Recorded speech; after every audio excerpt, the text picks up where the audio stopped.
Tell Me More podcast is being recorded on the lands of the Wurundjeri people of the Kulin Nation. We pay our respects to elders past and present and extend that respect to all Aboriginal and Torres Strait Islander cultures.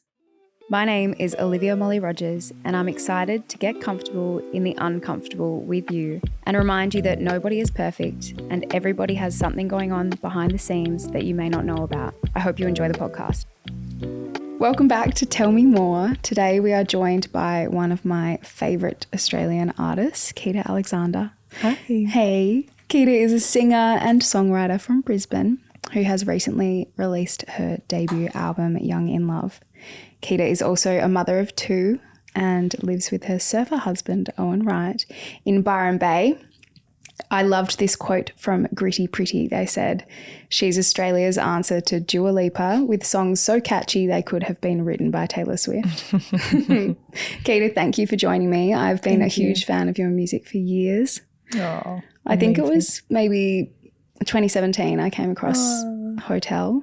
Oh. And that's been in my most played for like literally every year since then. Really? Yeah. I love that. I really do love hearing when people come on board as a listener and as a fan, because I just did a run of shows and randomly, like all the people in the front I kind of met at the merch desk, and majority of them were new fans. And I was like, wait, where are the people who have been here for like ever?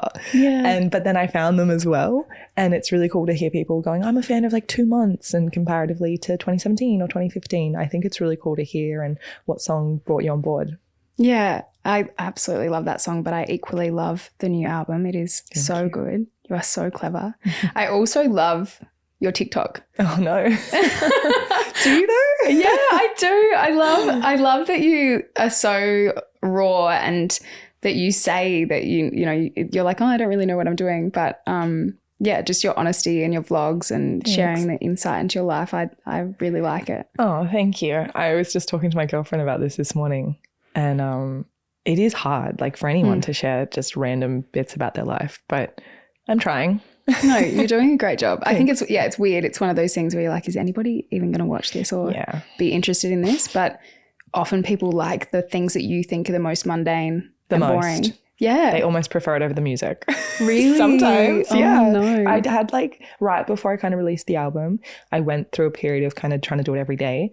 The amount of people that stopped me in the street. I was waiting after a fashion event. I was waiting on the curb to be picked up by an Uber. Someone saw me from like their apartment window and came down specifically to say how much they loved me talking to camera. And I was like, do you like my music? What about my songs? But obviously like the point of that was to try and get people to then head towards the music. You know, that's my main goal. Mm-hmm. But the amount of people that were like, I love it, keep being open and honest. And I'm just like, what? You actually genuinely like this? I've been meaning to get kind of back into it a bit. Yeah, you should. You're good at it. But again, it feels like, who wants to know?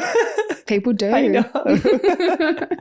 Can you take me back to early days, your childhood? Were you always into music? Yeah, I have like a pretty clear memory of how it all went with my creativity. I was always into art. Art was kind of the main thing I got into very early on, year 1, year 2. I remember like that being my thing. And then I feel like in primary school people come and they go, look at this instrument. Do you want to learn it? And I wanted to learn every instrument. The saxophone teacher, look, I was like the only girl lined up in a bunch of boys, and he looked at my hands and he goes, your hands aren't long enough to play saxophone. And I was like, I'm the tallest here. What are you talking about? You have long fingers. Yeah. So he was lying. Anyways, I went home, told my sister, and she's like, let's do guitar. And she helped me get into guitar. She was already playing. She helped teach me and we jammed together. And then I really got into kind of music through my sister, and I did every choir. I was quite an extracurricular kind of kid. I wasn't, I suppose, that nerdy. I was pretty nerdy, but I mean, when I fell in love with something, I wanted to do it to the extremes. So every extracurricular, drama, art, music class I could do, I did, which I suppose that's nerdy now that I think about it. Oh, I love that. And then I always thought I'd end up in children's entertainment. Mm-hmm. I had the thought to do like a girl version of the Wiggles. And, just all girls. Yeah. Kind of high-fivey. Yeah. And I just didn't know what I wanted to do. Maybe acting, maybe art, I don't know. And then my sister and I were jamming at an open mic night because she was back from university, and the people that ran the open mic night came to me and was like, can we offer you pub gigs? We'll pay you. We really like your voice. And then I had someone come up and say, I want to record you. And I was like, oh, this is weird. People are interested in this. Did your sister sing as well? She sang, but I was always the better singer. She was the better guitarist. Okay. So we had a cute little thing going on. I just let her play guitar. I'd sing. Mm-hmm. I'm a lazy guitarist, so I can play, but if someone else is in the room, I'll let them do it. But yeah, so I was really curious when people became interested in me for that specific thing. And I thought, okay, why don't I Google management? I didn't know anything about the industry. I didn't even listen to the top 40. I was not even listening to Triple J. I'd listened to what my parents listened to, which was Queen, Fleetwood Mac, Joni Mitchell. They're the greats and their favorites, I suppose. So I just Googled Australian management, and the first two names that popped up, I emailed. One was an agent, which I didn't even know what an agent was. And one was a manager who just signed over to like a big international company, which I, again, had no idea about. They both replied and they were both really interested. And I was like, what is this? Like, I didn't think I was that good. Like, why are people interested in me? And I'm not saying I was that good, but as a 16-year-old, you have a beautiful voice. Thank you. But yeah, so I kind of followed the cue. No, what's that word? Like followed where it was going. Yeah. And I feel kind of lucky in a sense that I never pushed. I was never grinding. It didn't necessarily fall into my lap because I did work, because I was doing like 3 pub gigs a weekend. I was writing my own songs. But how that happened was like, that did kind of feel like it was all meant to be. Yeah, natural. Yeah. And so I just kept following that. I followed where life was taking me. And then I ended up signed to an international music management company, and they got me like I think it was like one of the biggest record label deals in the Southern Hemisphere for like maybe, I don't know, ever, but like in a long time. Wow. And I was young. I think I was just 18 when I signed it. And yeah, so I was really like trajectorying on the way up, I suppose. And then life happened and I kind of stepped back from music, had a bit of time off, and now I'm coming back to it with a full force. And it doesn't feel like grinding, but I'm like, I have that in my mind of going, I'm going to work at it and I want this. Whereas before I was kind of just going with the flow and going, okay, this is happening. Yeah. So you've released several EPs over the years. Mm-hmm. Why haven't you released an album until now? I wanted to, but also I wanted to raise my family more, and I wanted to give my creativity and energy to that more so. And I don't think I could have, my husband jokes that this album is my third child because that's where my energy is going. Not that I'm not giving it towards my kids, but I met my husband and he had a traumatic brain injury. And then I stepped back from music to help look after him. Mm-hmm. So yeah, like I said, I just signed this big deal. I was with a big international management company and I kind of stepped back from it. So I was advised not to, but I did it anyways. Mm. And I chose kind of life experiences over, following the money, I suppose. Yeah, fair enough. And we had 2 kids and got married and lived our life, and that provided a lot of the inspiration for my debut album. That's awesome. Yeah. So what is the process of writing a song like? Yeah, everyone is different. For me, I have to be put into a place of peacefulness, which usually means away from my kids and my husband. So I have to really carve out the time.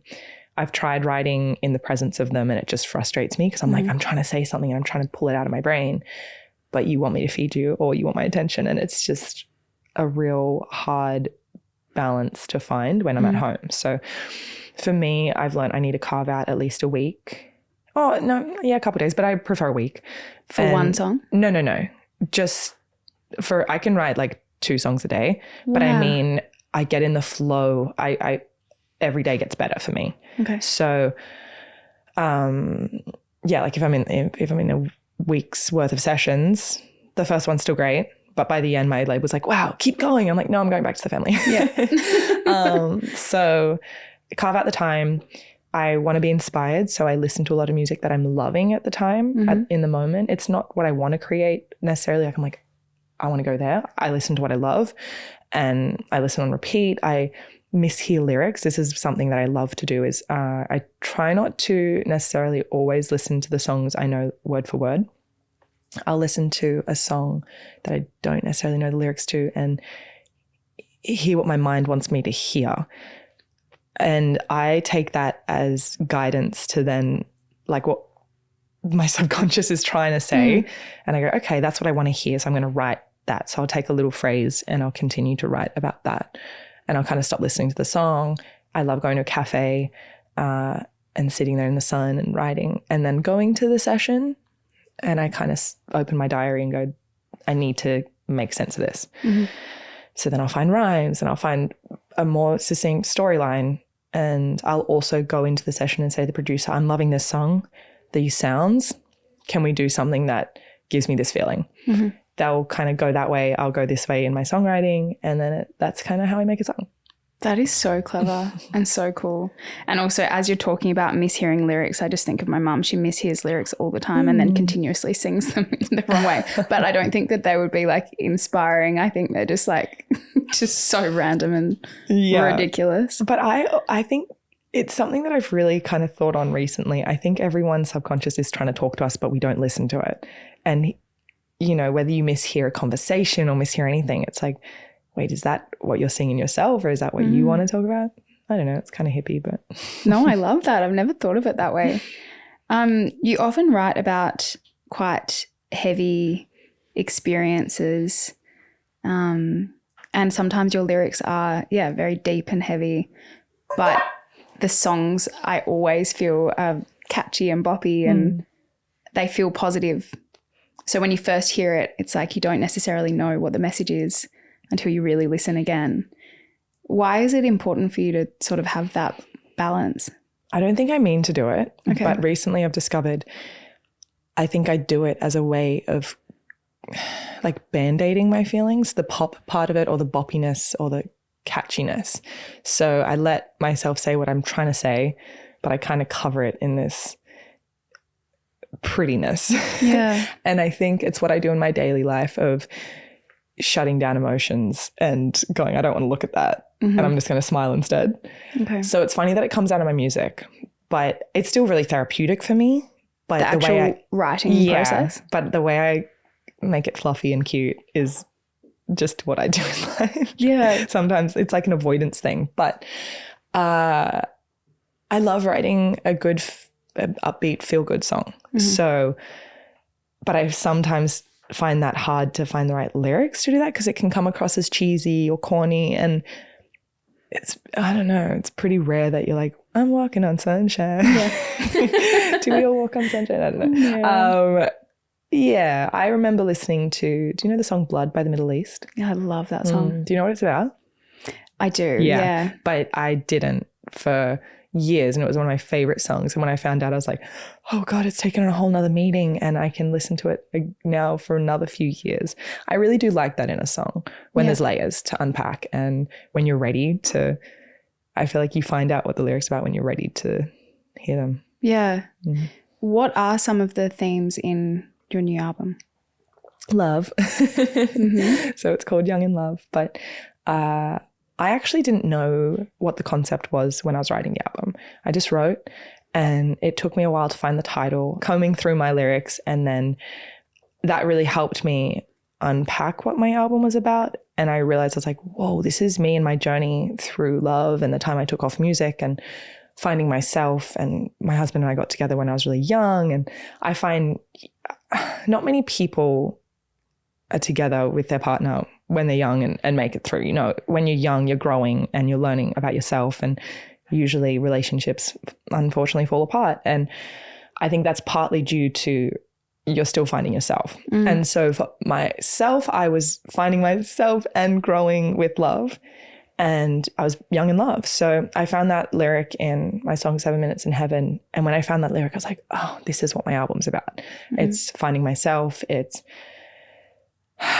figuring out who I wanted to be within a relationship, thoughts I wanted to overcome, feelings I wanted to muster. And yeah, there's songs in there that aren't necessarily what I think or feel now, but they were a moment in time for 5 minutes, or that anger or confusion that you feel when you're in a relationship, and especially when you're young and you're just trying to figure out, and it doesn't necessarily have to be with a partner. I've got a couple songs on there that relate to other people in my life, but relationships in general, whether you're young and in love with your mom or your dad or your siblings or your friends, you're figuring out how to manage relationships and how to be mature about it. Is there anything that references the time that you went through when Owen had his brain injury? Not specifically about his head injury. I wrote my song Against the Water about that, which was a single, I think, a little while ago. But definitely kind of, when I was like 29, I'm trying to think. Was I 19 when he got, I was 19 when he got injured. How long had you been together? Not long, like 3 months. Oh, wow. And then we fell pregnant not long after that. So put like teenagerhood on top of a traumatic brain injury, then pregnancy hormones. Wow. And it's just like whirlwind of emotions and feelings and thoughts and confusion. And so there's songs, I suppose, that go back that far of me going, what's happening? What is this? How do I navigate life? But specifically about his injury, not really. It's more like figuring out myself and figuring out the emotions that I was having at the time, I suppose. How did you get through that time? That would have been so challenging. We're still getting through it, I suppose. Like there's still things we're resolving or past trauma that we're still overcoming. But how do we get over it? We prioritize our relationship. I think when we were young, it actually, funnily enough, helped having a kid, because we're like, no, we really want to work this out. How did we do it? We were just stubborn, I think. We were really stubborn. Owen likes to win. I also am quite competitive. So we want to win at our relationship, and we always want to try, I suppose. Yeah. Does he have any ongoing effects from it now? I don't know what he puts out in the media, but I mean, I think he does, and that's part of the reason why he retired. Okay. But with him retiring, it really helped manage those symptoms. So him not trying to be the best physical capacity that he could be at really helped just take the pressure off his symptoms, and they're way more manageable now. So that's good. Yeah. So how does it look like now with him being retired and you've been touring, right? Yeah. We're finding the balance. Yeah. It's still a work in progress, but at the moment, like, he does majority of school drops and pickups. He's taking the kids surfing and skating. He's home right now. We do have help. My really good friend Josie helps us out with the kids in the house, and I couldn't do it without her. But Owen he's still working. He's still sponsored. He's still a surfer, just not on the tour, which means he has a lot more time at home. He's also looking after his dad, who's not well, and he's got development. So he is still busy, but he's doing it from home, which is so special because he's used to being overseas majority of the year. We'll be right back after this quick ad break. I am so excited to share something from my amazing friends at Kick, the Feel Good Fitness app. I've used Kick for years and I love what they stand for as a wellness platform. It's not about how you look, but how you feel. My go-to workouts on the app are the strength masterclasses. There are so many options and they are so easy to do in my living room, which is ideal on these cold winter mornings. I just roll out of bed, type in strength, and go for the one that sings to me the most. Sometimes all I need is just 5 or 10 minutes. Having the trainers in my ear throughout each session really keeps me going. I like that I don't have to think about my workout. I just follow along and get it done. Kick doesn't often go on sale, so if you haven't tried it yourself, now is the perfect time. If you're feeling the mid-year slump, Kick's mid-year challenge has arrived. Whether you're feeling mid or motivated, their challenge is here to give you a little extra motivation at this time of year, and for a limited time, you can save up to 40% off. Challenge enrollments are now open, so join me and dive into a 4-week strength or Pilates challenge. Choose your challenge based on how you're feeling. Feeling mid? Ease your way back into feeling good with 2 beginner workouts each week. Just 5 to 15 minutes, any movement is a win. Or maybe you're already feeling motivated, so boost those endorphins with 3 advanced workouts each week and some juicy stretch sessions. With up to 40% off Kick Now, there is no better time to join. Head to the Kick app and sign up now. Now back to the show. I was really interested to find out the background around your collaborations that you've recently done. So on the album, you've got, are there 3? There's two, and then there's the Fisher one. Yeah, so 3 total. You've had 3 huge collaborations. Yeah. Can you talk to me about how they came about and what that was like? Yeah, I think they're cute little stories, each in their own way. The Fisher one, he's good friends with my husband.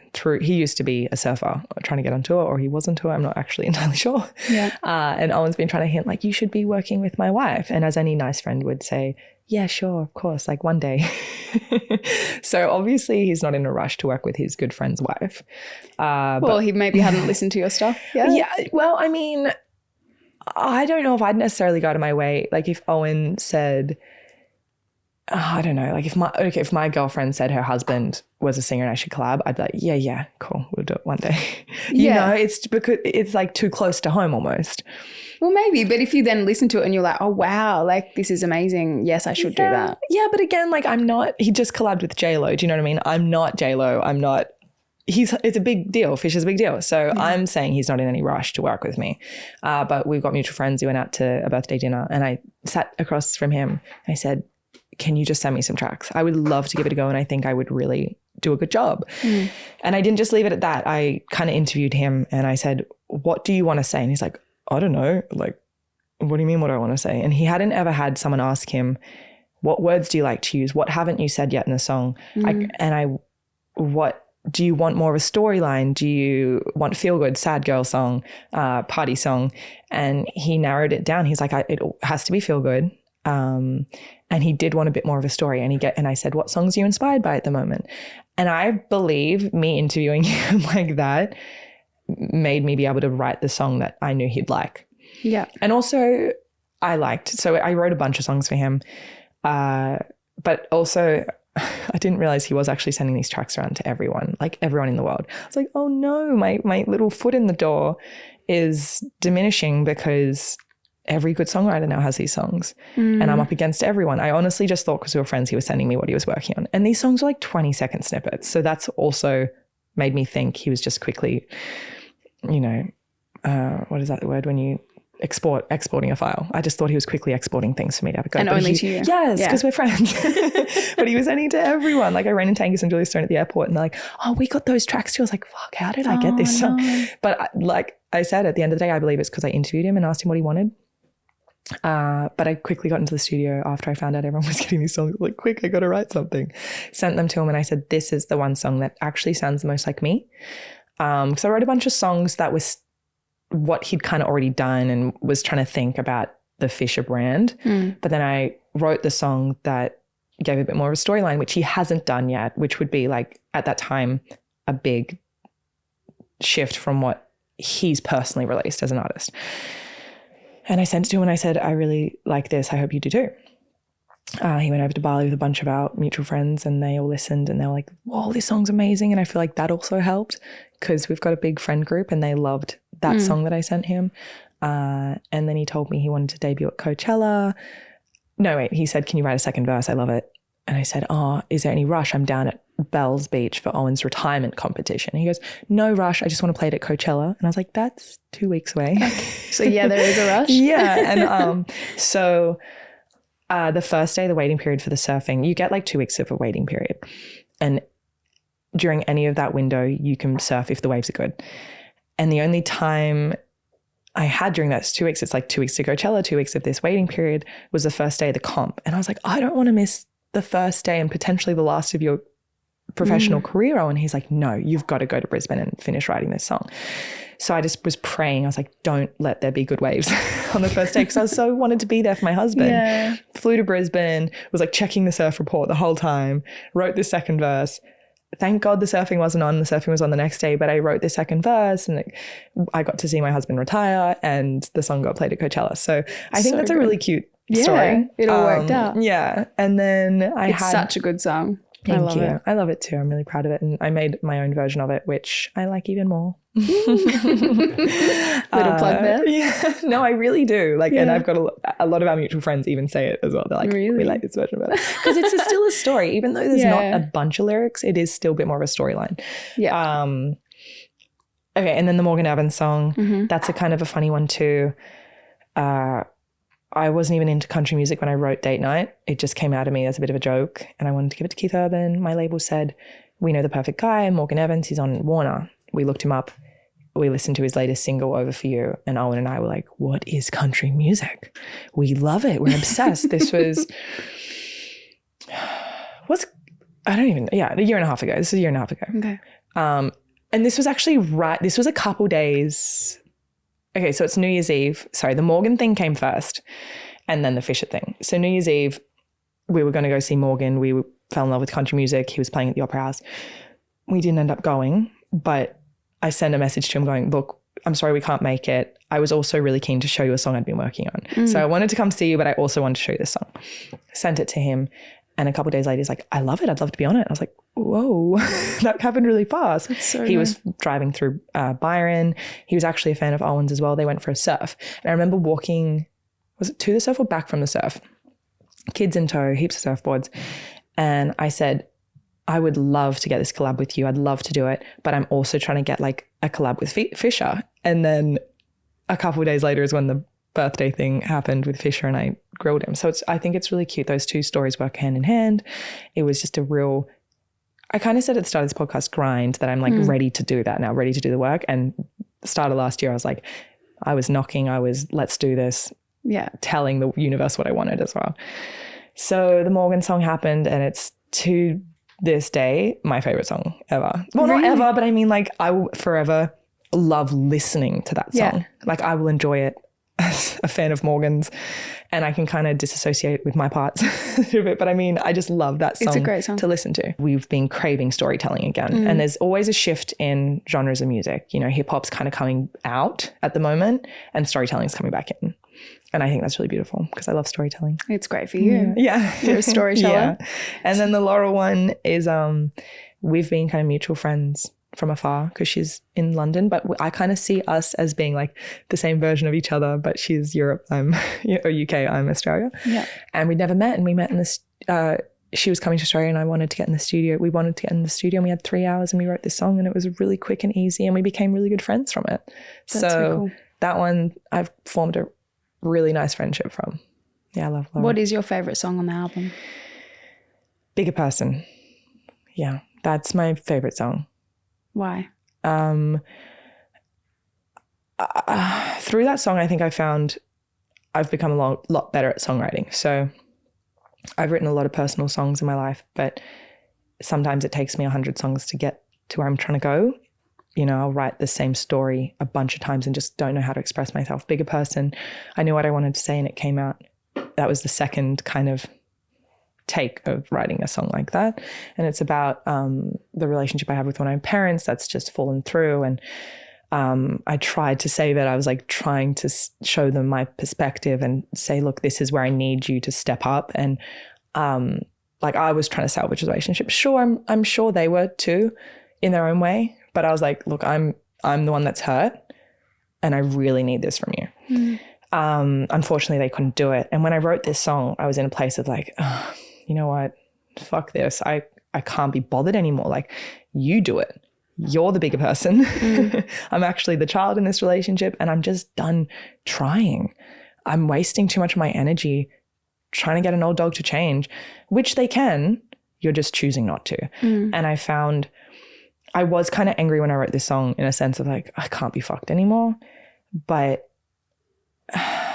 I still think it stands. I don't know. I really just said what I wanted to say in this song. Yeah. And we've been struggling with communication and I thought maybe this song would put the ball in their court and go, oh, okay, I can salvage this. All right. It's in my court now. I hear what you're trying to say, Keita. But unfortunately, the song's been out for a while and it hasn't done that. So did you send it directly? No, but they've listened to the promo and they've reached out and I'm just like, oh, It didn't do what I wanted it to do, but I still So love you this don't song. think that they've like picked up that No. it's directed at them? They just didn't figure it out. Shame. And they asked me what it was about. I was like, listen to the lyrics. Maybe you can send them this podcast. Yeah, I'm sure they'll listen to it. Really? They do have an invested interest in my career. So, yeah, pause in your court. If you're hearing this. But I just really love it. Melodically, I was inspired by Dodo's White Flag. Dido, my bad. Dodo. Cute though. That is cute. White Flag when I wrote love this. White Flag. So, and I feel like it gives that, and it's everything I wanted to write. I love singing it. I just love this song. And I also really like that it just relates to relationships. It can be a lover, it can be a friend. But when I showed my A&R this, he's like, Kita, everyone has familial issues. Oh, yeah. Familial? I think that's it. Family issues. And he was relating it to his sibling. And families are hard. Families are really hard. Yeah. And the more you ask people about it, it's like, it's not everything that you think is strange about your family is actually just pretty normal, pretty standard. Yeah. Anyone who has like a tight knit family unit that doesn't seem to have any problems, I'm like, I don't trust you. Yeah. I'm curious. There's got to be something there. I ask a lot of questions. I'm like, how does it work? You're a family of 5 and you all love each other? Why? Why? What's the secret recipe? Now, I know that this is a tricky topic and you don't have to go into it, but I did read that you wrote Hotel after losing your sister. Can you tell me about that?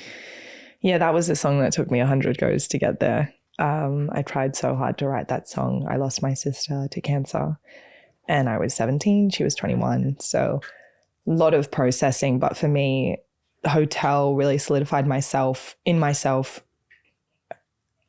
how prolific I was as a songwriter, and that personal emotions relate, personal emotions connect. And yeah, that song, it's actually still brings up a lot. It's been 10 years, but I sing it live and I can't really introduce the song. I just have to sing it and then afterwards I say something. Yeah. But yeah, I feel pretty lucky that song resonated so much. And yeah. I'm so sorry that happened. And God, she would be so proud of you in this new album, I bet. Another song, a song that I found very relatable, and more so when I read about it and the meaning behind it, is Memories of You. Yeah, right. I had a lot of people asking me to play that on tour, funnily enough. It's such a good song. Yeah. And I think now with everything that's going on in the media so much at the moment around men's violence and can you tell me a bit about the meaning of that song? That's really interesting. I haven't thought of it again in the sense of, all these marches that women are going on and look, I had a bad situation with a guy, definitely not my husband, just putting it out there, not him. It was a different guy. But unfortunately, every woman pretty much has had a situation. And again, it's a healing song for me. I didn't actually heal until I wrote that. It started out not as Memories of You. I redid the lyrics and I felt like I could finally put it to rest. I was finally okay, I can move on from that. But I haven't talked about this in a while. I'm trying to bring up the lyrics. I know what it's about, obviously, but I'm there's a bit where you say, I want to take a pill to help it all go down, but if I know if I don't face it, you will stick around. Yeah. And I love that because I think that's so true. It's like we try and squash shitty feelings. And writing this song for me was how I moved past it. And I had to bring it up again. And I remember calling Owen when I was in the studio going, I'm going to put his name in it. I'm going to put this guy's name in it. And he's like, okay, let's just think about this. Hold on a second. Yeah. It's like defamation. He's quite practical. But then I had my A&R going, fucking put his name in it. Fucking tell that guy. And I said it on something where I felt, I actually did feel better about it because I didn't also want to give him the power in the song. I didn't want to give him the recognition also. We all have a story. We all have, I don't think I've met one person that doesn't have a story. Yeah, which is so sad. It is so sad. And I actually kind of want to revisit that song now in light of everything that is going on, just for my own being. I haven't listened to it in a long time. Well, hopefully the people that listen to this will go and listen to the song, because it is a great song, and I do think it's very therapeutic for women. When I found it, I listened to it, I reckon 20 times in a row.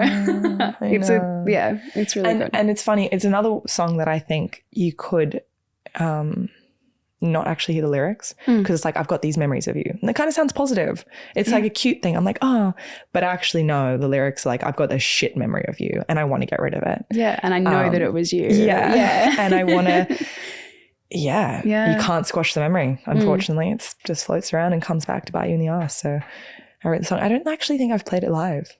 Really? Yeah. I just released it. Please do next time. Yeah. And I hope that I'm there. Yeah. I would love to know if you have a story of your favorite ever performance. Oh, do I? You know what? I still feel quite new to performing. I haven't done as many tours as everyone else. This album tour was actually only my second headline tour. So do I have a favorite performance? Not like off the top of my head, but any performance that I walk off stage smiling about, I think that's fun. And I'm still learning to love the touring aspect of music, because I've been so studio based and releasing. Because I had a big break from music, I suppose I wasn't doing promo, this kind of stuff, and touring. So I'm still learning to love this side of my career. You do seem like a bit of a homebody. Like, you love you have a great, I love baking bread life. Yeah. I do. You know what's funny is we went to, my A&R is really good friends with Charlie XCX, and we went all to dinner. She goes, so what's your deal? Where are you from? And I said, I'm from Byron Bay. And she knew it, obviously. Everyone knows Byron Bay. I've got a surfer husband, 2 kids. And she's like, you've got a good life. She's like, what the fuck are you doing over here? And I was like, it's actually a really good question, because I have a great home life and I love my home life. I love baking bread. My sourdough starter's gone off. I haven't baked bread in a while. I literally mill my own wheat berries to flour. Wow. That's how much I love being a homebody. You're a wholesome gal. Yeah. And you know what's funny is my friend Josie has been away on holidays this whole month. We haven't had help in the house. So I've kind of not had time for doing the social media, or I've kind of, after tour just stepped back, I suppose, for a second, just to reground myself. And Owen goes, oh, it's so nice to have your cooking again, Keita, because Josie helps me with dinners and stuff. And he's like, the food's been so good. I was like, I feel like I know you appreciated me when I was home all the time cooking, but when you have a break away from the household and you come back and the household settles back into its rhythm of just being you guys, I was like, you're right. I'm a good cook. I love nourishing my family and feeding and putting my own flavors back in the cooking as well. Yeah. Even though Josie's a great cook. Love you, Josie, if you're listening. I know, we just, but you know what I mean? Slamming her cooking. No. She's got great cooking, but everyone has their own flavors. Yeah. They put their own flavors into the spaghetti bolognese, or it would taste like home. Yeah. So that's kind of been nice this month to focus back on home life. I think I was struggling though with the balance. I'm not great at looking after the house and trying to do music and trying to do the workload that's with it. And so I'd kind of just get in that place where I'm not doing anything. Mm-hmm. And then Owen, I think, came back from work and it was late.